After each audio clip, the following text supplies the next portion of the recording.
Hello everyone, welcome to my vlog. আজকে আমরা চলেছি রাজঘাটের উদ্দেশ্যে এবং আজকে আমরা জম্মুতে যাব। চলে এসছি আমরা রাজঘাটে। এটা হচ্ছে কিষান ঘাট, যেটা চৌধুরী চরণ সিং এর সমাধি। এরপরে এই যে দূর থেকে দেখা যাচ্ছে চৌধুরী চরণ সিং এর সমাধি। ওখানে কনস্ট্রাকশনের কাজ চলছিল, তাই জন্য আর ওদিকটা যায়নি। ঢুকে গেছি আমরা রাজঘাটে। দুপাশে দিগন্ত বিস্তৃত ঘাসের জমি, আর সামনে যেটা দেখা যাচ্ছে ঘরটি, ওখানে চেকিং এর মাধ্যমে জুতো খুলে আমাদের রাজঘাটে যেতে হবে। এত জায়গা, এত সবুজের সমাহার, এত সুন্দর শান্ত পরিবেশ, খুব ভালো লাগলো আমার রাজঘাট।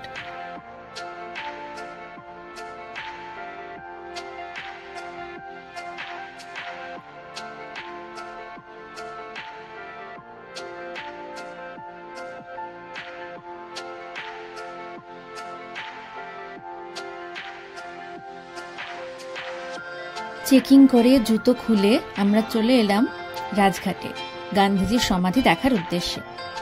এই যে সামনেই দেখা যাচ্ছে গান্ধীজির সমাধি, আর চারিদিকে ঘিরে আছে এই রকম সুন্দর প্রাচীর।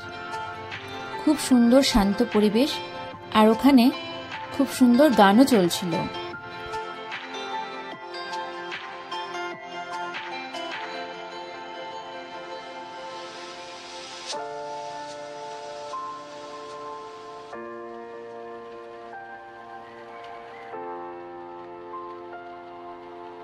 এই যে এইটি হলো রাজঘাটের গান্ধীজির সমাধি। এখানে লেখা আছে হে রাম, যেটি গান্ধীজি তার অন্তিম সময়ে বলেছিলেন। আর এই আগুনটি সবসময় প্রজ্বলিত থাকে, কখনো নেবে না। খুব সুন্দর ফুল দিয়ে সাজানো আছে।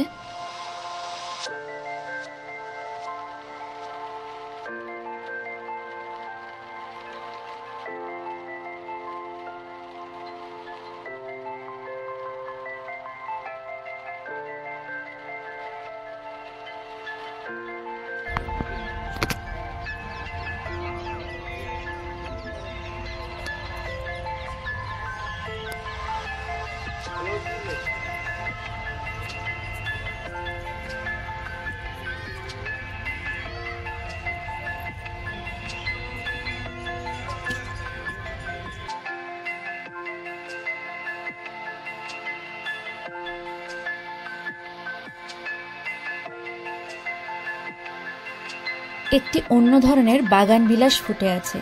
দিল্লির দূষণের মধ্যেও এই এলাকাটি যেন দিল্লির একটি অন্যতম ফুসফুস রূপে কাজ করে।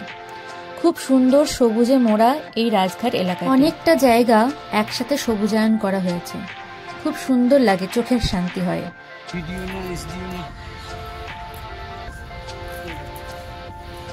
ক্রমে ক্রমে আমরা এসে পৌঁছেছি বীরভূমি। এখন আমরা রাজঘাটের অন্তর্গত বীরভূমিতে। রাজীব গান্ধীর সমাধিস্থল।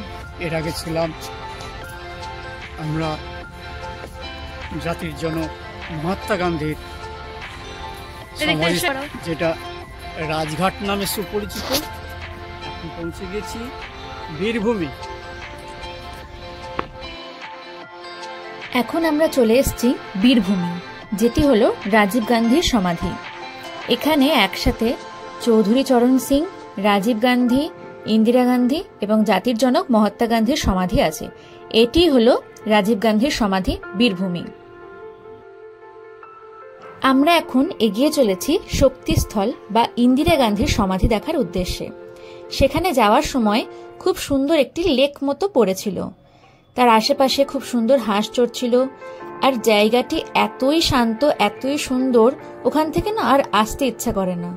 খুব সুন্দর জায়গা, সবুজে সবুজ মোড়া, সুন্দর সাজানো গোছানো একটি জায়গা। এখানে ঢোকার জন্য কোনো প্রবেশ মূল্য লাগে না। এই জায়গাটি অনেকটা কলকাতা রবীন্দ্র সরোবরের মতো দেখতে। এখানে দিল্লির লোকেরা সময় কাটানোর জন্য এসে বসে, মর্নিং ওয়াক, ইভিনিং ওয়াক করে। চারিদিকে শুধু পাখিদের কলতান শোনা যাচ্ছে।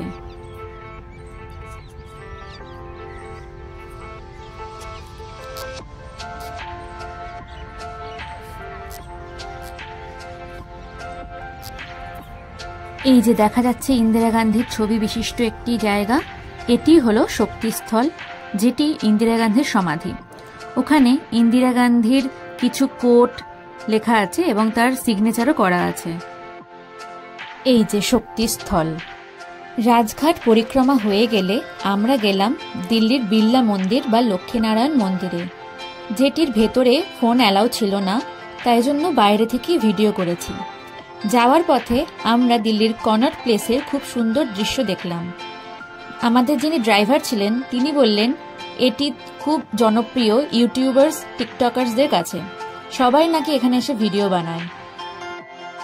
তাই আমিও এই আভিজাত এলাকাটির একটি ভিডিও বানিয়ে নিলাম। দিল্লি ভ্রমণ আমাদেরকে একদিনের মধ্যেই সম্পন্ন করতে হয়েছিল, কারণ আমরা সেদিনকেই এসে পৌঁছেছিলাম দিল্লি, আবার সেদিনেই আমাদের জম্মুর উদ্দেশ্যে ট্রেন ছিল। তো তার মধ্যে যেইটুকুনি সময় ছিল সেইটুকুনি আমরা দিল্লি ঘুরে নিলাম। এটি হলো দিল্লির বিড়লা মন্দির বা লক্ষ্মীনারায়ণ মন্দির। তো আমরা ঘোরা শেষ করে হোটেলে এসে রেডি হয়ে আবার বেরিয়ে পড়লাম জম্মু তাওয়াই যাওয়ার উদ্দেশ্যে। এটি হলো নিউ দিল্লি স্টেশন। আমাদের ট্রেন ছিল রাত্রেবেলা এবং ট্রেনটি জম্মুতে নেমেছিল খুব ভোরবেলা। তাই জন্য আমরা সকাল পর্যন্ত অপেক্ষা করেছিলাম গাড়ির জন্য স্টেশনে। তারপরে সকাল হতে আমরা চলে গেলাম কাশ্মীরের উদ্দেশ্যে। এই যে আমরা নেমে গেছি জম্মু স্টেশনে। দেখো কত অন্ধকার ছিল, খুব ভোরে নামিয়ে দিয়েছিল ট্রেনটি।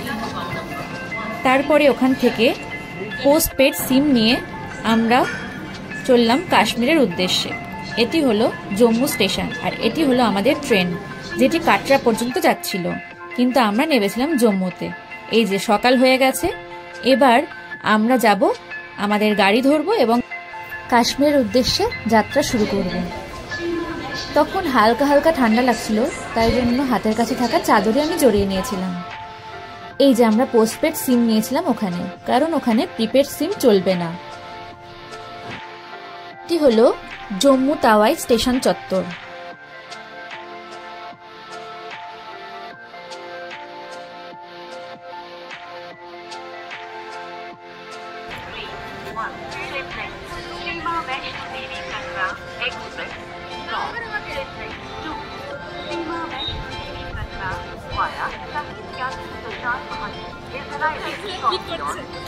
তোমরা জম্মু স্টেশনের কাছ থেকে বাস, গাড়ি সবকিছু পেয়ে যাবে কাটরা যাওয়ার জন্য বা কাশ্মীর যাওয়ার জন্য, কিন্তু আমাদের গাড়ি আগে থেকেই বুক করা ছিল।